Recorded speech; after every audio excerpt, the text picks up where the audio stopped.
Not a lot of crab per pot, but if you run enough pots, it's a lot of crab. When we caught up with crab fisherman Brand Little a few months back, he was unloading an unusual late spring catch. Unusual because the season had been essentially cut short for the last several years to protect migrating whales and sea turtles from being entangled in the vertical ropes that float above the crab traps. But this load was caught with a different kind of device, known as a ropeless or pop-up trap. This pop-up gear, we'll have crab all the way through the end of June now. Little was part of a large-scale test involving boats from San Francisco and up and down the coast. And supporters believe the results could be a turning point for the industry.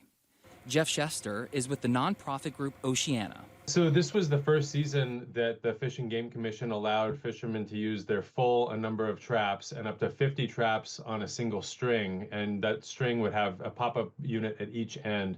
To understand why that's important, it helps to see the traps in action. After they're set out on the ocean floor, fishermen can relocate them using an onboard GPS tracker. The push of a button releases a pop-up float that carries the rope to the surface, letting the crew haul in the traps. Boats made 123 trips and deployed more than 25,000 traps. The retrieval system had a 98% reliability rate.